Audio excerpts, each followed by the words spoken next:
Dans cet exemple, nous allons apprendre à décomposer en produits de facteurs premiers ces trois nombres. Donc déjà, on va s'attarder à comprendre la consigne. On doit décomposer chaque nombre en produits. Donc un produit, c'est une multiplication. De facteurs, un facteur, c'est des nombres dans une multiplication. Donc par exemple, si j'écris que 12 est égal à 2 fois 6, j'ai décomposé 12 en produit de facteurs. Donc produit, on voit bien qu'on a une multiplication et j'ai bien deux facteurs dans la multiplication.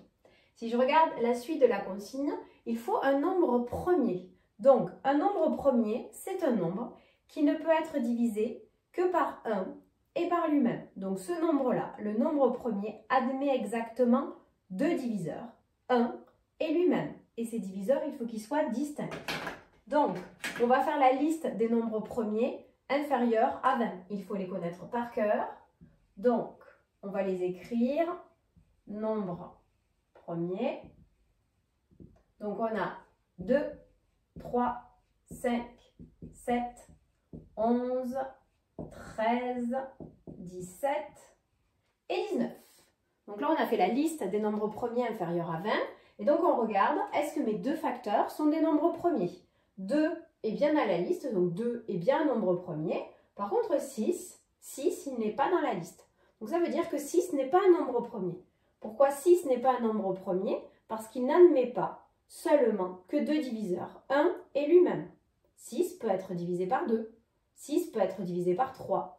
Donc 6 admet plus de diviseurs que 2. Donc 6 n'est pas un nombre premier. Donc, par exemple, ma décomposition ici ne peut pas convenir. Si j'écris 12, 3 fois 4, j'ai bien un produit de deux facteurs. 3 est bien un nombre premier. Par contre, on voit que 4 n'est pas dans la liste, donc 4 n'est pas un nombre premier. Qu'est-ce qui va nous aider pour déterminer si les nombres sont premiers ou pas? Les critères de divisibilité. Critères de divisibilité. Donc, on a plusieurs critères. Le critère de divisibilité par 2. Donc, je vous rappelle, un nombre est divisible par 2 si c'est un nombre pair, c'est-à-dire s'il se termine par 0, 2, 4, 6, 8. Critère de divisibilité par 3. Donc, il est assez fréquent, il est assez courant de le connaître, très utile. Critère de divisibilité par 3, si la somme de chaque chiffre dans le nombre est divisible par 3. Donc là, vous devez additionner les nombres. Donc regardez, 2 plus 1 est égal à 3. 3 est bien divisible par 3. Donc ça veut dire que 12 est bien divisible par 3. On a la même chose avec 9. Le critère de divisibilité par 9, c'est le même que celui par 3. Je fais la somme des chiffres dans le nombre et je regarde si la somme est bien divisible par 3. Critère de divisibilité par 4. 4, je regarde les deux derniers chiffres dans le nombre et je regarde, par exemple, si j'ai pas très bien choisi, mon nombre là, si j'ai 1512, donc je regarde les deux derniers chiffres, c'est-à-dire 12. Est-ce que 12 est divisible par 4? Oui. Donc ça veut dire que 1512 est aussi divisible par 4. Et le dernier critère de divisibilité par 5, donc un nombre est divisible par 5 s'il se termine par 0 ou par 5. Nous allons décomposer 72 en produit de facteurs premiers. Donc, nous regardons. 72 se termine par 2, donc il est divisible par 2. S'il est divisible par 2, il peut s'écrire 2 fois quelque chose. Vous prenez votre calculatrice et vous tapez 72 divisé par 2 et vous obtenez 36. Donc, 2 est un nombre premier. Il fait partie des nombres premiers, donc je vais le garder. Maintenant, je vais regarder 36. 36 n'est pas un nombre premier, donc à son tour, je vais le décomposer en un produit de deux facteurs.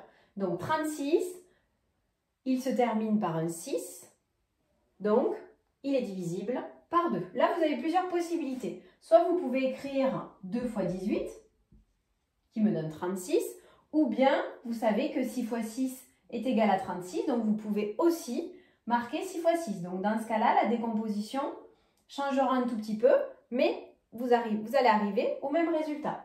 2 est un nombre premier, donc je le garde. Et donc, je vais décomposer maintenant 18. 18, je sais que c'est égal à 3 fois 6. 3 est un nombre premier, par contre 6 n'est pas dans la liste des nombres premiers. Donc 6, je vais à son tour le décomposer en 2 fois 3. 2 est un nombre premier, donc je le garde. 3 est un nombre premier, donc je le garde. Ce qui me donne maintenant, je vais entourer tous les nombres premiers. Donc 2 est un nombre premier. 2 aussi. Attention, 18 n'est pas un nombre premier, donc je l'ai décomposé. 3 est un nombre premier. 2 et 3. Ce qui me donne, et là j'écris la décomposition, donc 72 est égal à 2 fois 2 fois 3 fois 2 et fois 3. Vous pouvez laisser la décomposition comme ceci, mais moi je vous conseille de l'écrire à l'aide des puissances. Donc 2 puissance 1, 2, 3, 2 puissance 3 et 3 puissance 2.